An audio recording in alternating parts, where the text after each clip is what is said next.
I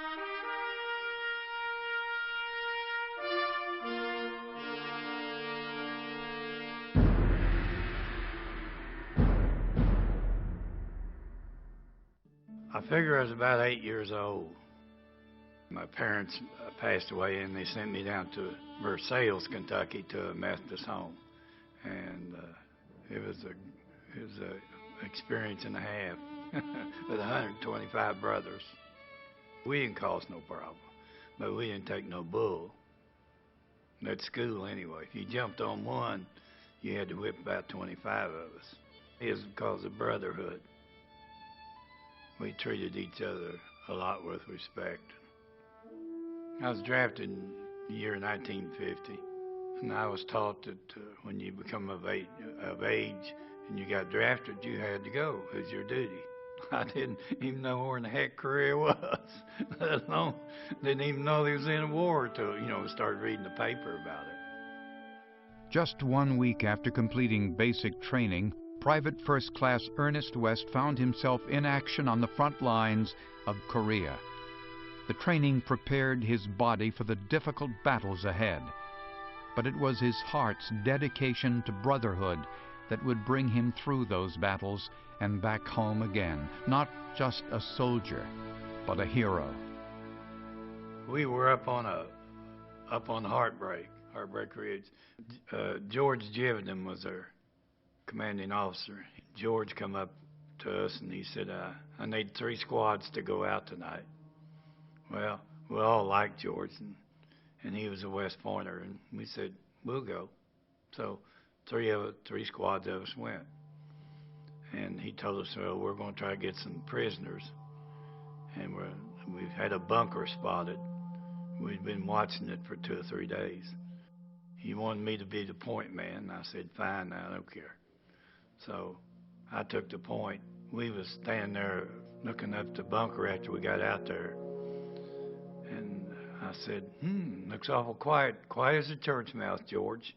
He said, now, Arnie, he said, it ain't no church out here. So I said, well, he said, okay. He said, you see anything? And I said, no. I said, let's go. So we started up the hill, and all hell broke loose. They started rolling grenades down the hill between us. And I was on the point, and they was rolling right on through my legs, right on back. And it was getting the guys in behind me. And one exploded in front of me and knocked me down for a few minutes.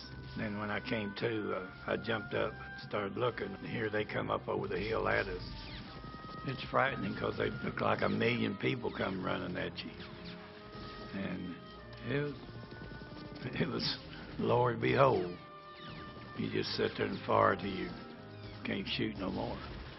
I got to looking around. George was hurt, and Byers was hurt, and Daly was hurt, another boy from Kansas was hurt.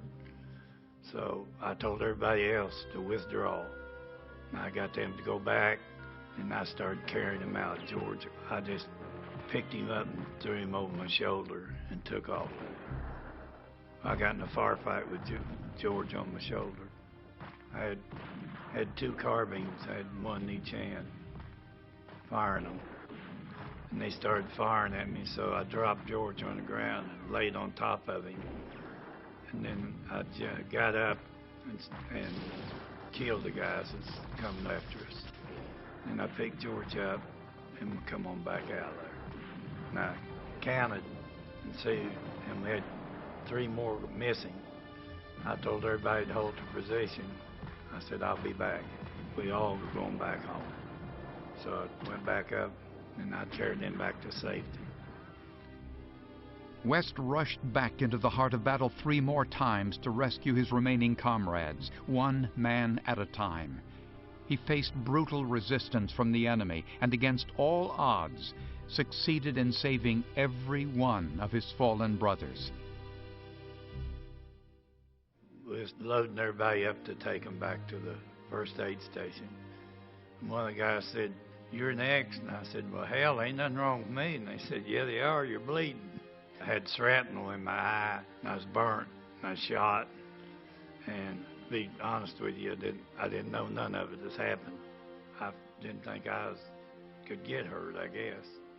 After his recovery, West returned home to Kentucky, where he learned he would receive the Medal of Honor. I went to the post office to get the mail one day, and they had a telegram there for me and said, you are to receive the Congressional Medal of Honor. Well, it's been a great honor for me to wear the medal. But to start with, I'll tell you this, I turned it down. I wasn't going to go get it. I thought everybody ought to have one. I felt if anybody went in the service, we was all equal. I do not consider myself a hero. I was doing what I was supposed to do. I'd say it's because of brotherhood. We all got back. We didn't leave nobody. I was raised that way.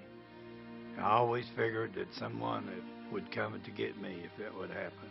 If I got down, one of ours would come and got me.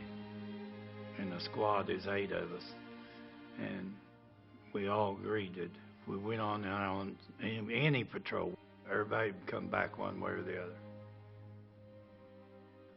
I think we today, in this day and time, if we would think of brothers and sisters, that we'd have a better society to live in.